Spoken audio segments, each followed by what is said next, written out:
नानी देई खुड़ी सांग बेंग मु आपण मान कोडिया टोका सीरियस जोक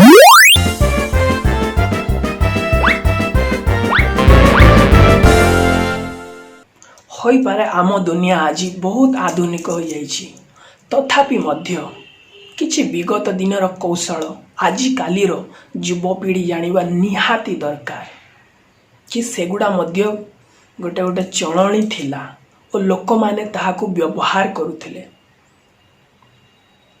प्रथम कौशल चिठीटीए लेखिबा।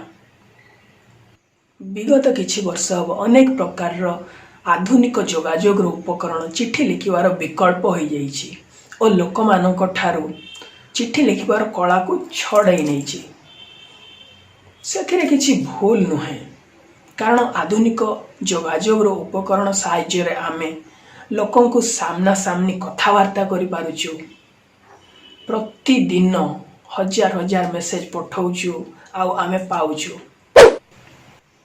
किंतु जेतेबेले आमे जानिबा पई पाउ केही जण ता व्यस्त बहुल जीवन रु किछि समय बाहर करिकी बसिकी भाबी भाबी चिठीटीए लेखिची हे पारे सेगुड़ा ते गुरुत्व कथा नुहे तथापि मध्य निज भावना को लेखिची केही जण दूर रे बंधु अछि ता पई ओ चिठीटी पठेइची से गोटे चिठी डाकवाला ठू पाइबार आनंद आजिकाली जो हजार हजार प्रति सप्ताह आमे जो मेसेज पाउछु से गोटे चिठी आउ ए हजार हजार मेसेज रो तुलना अतुलनीय। द्वितीय कौशल वयोज्येष्ठ लोकों को किपरि सम्मान देबा। आपण जदि भाबुचंती कि आपण केबे भी वृद्धा हेबेनी मते क्षमा करिबे आज्ञा ए वीडियोटी आपणक पई उपयुक्त नुहे कारण प्रति नुआ सकाळ सहित आमे आमर शेष सज्जार दिन को गोटे दिन निकटतर होउछु। वयोज्येष्ठ लोक माने आमठू बहुत आगरू ए धरा को आसीछंती और बहुत किछि ए धरा विषय रे जानि छंती।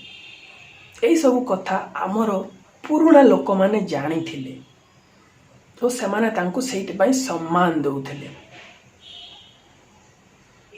कारण तांकोठू आमु किछि शिक्षा लाभ करबा को मिलिबो।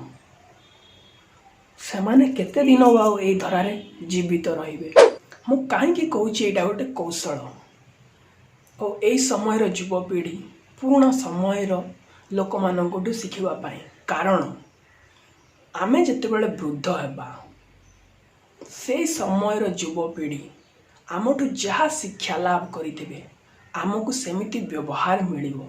जदि भल शिक्षा लाभ करथिबे भल नहेले नेडी गुड़ कौन की धरी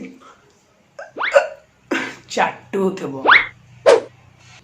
तृतीय कौशल केमिति बटन टीए सिलेबा तो बटन नहीं आपण माने जानी छंती कि जे देश रे पानी रो बहुत अभाव से देशर लोक माने थरे जामा पिंधि सारला परे जामा को फोपाड़ी दियंती। चिंता करंतुनी जदि जानी नांती कारण अति शीघ्र सेटा आमर देश हबो। जदि तम जामार बटन टी छिंडी गला तमे कहबो बो किंबा देई को बटन टी सिले कर दवा पई जेहेतु आमे वर्तमान मॉडर्न जुगर अछु बो जाउची चाकरी करिया पई आउ देई कॉलेज को पढ़िया पई जाउची से माने कॉलेज को जिबा ओ चाकरी करबा निहाती दरकार ता माने नुहे तमे जामाटी फोपाड़ी दबो आउ नुआ जामा पाई अड़ी कर धैर्य तो जमा नहीं 2 मिनिट बसिकी बटन टी सिलेइबा पाई। चतुर्थ कौशल किपरि सत्तर काहाकू क्षमा मागिबा।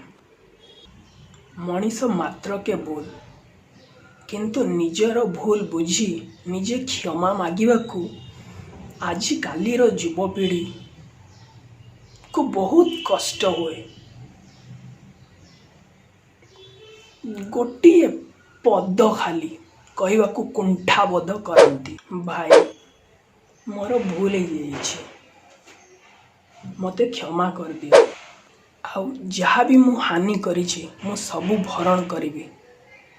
ନିଜର ଭୁଲର ବୋଝ ନିଜେ ନେବାଟା, ଏଇ କୌଶଳଟା ଆମକୁ ଆମ ପୂର୍ବପୁରୁଷଙ୍କ ଠାରୁ ଶିଖିବା ବହୁତ ଜରୁରୀ।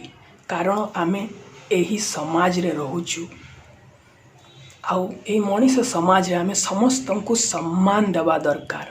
ଯଦି ଆମେ କାହାକୁ ସମ୍ମାନ ନ ଦେବା, ଆମକୁ ବି ସେମାନେ ସେମିତି ହିଁ ବ୍ୟବହାର ଦେବେ ତା ବଦଳରେ, ଯାହାକି ଆମକୁ ଜମା ଭଲ ଲାଗିବନି।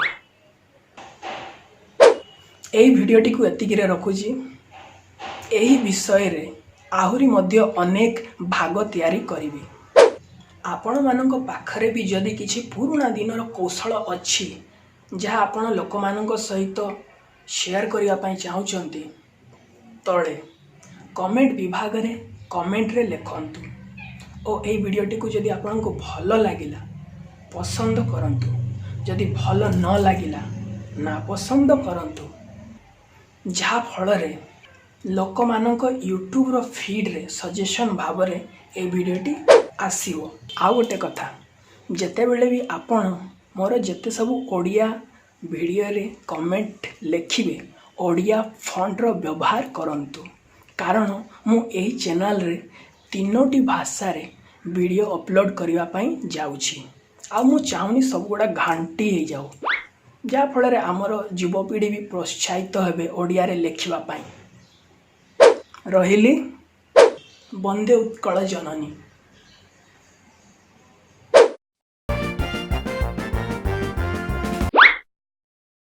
ଯାହା ଫଳରେ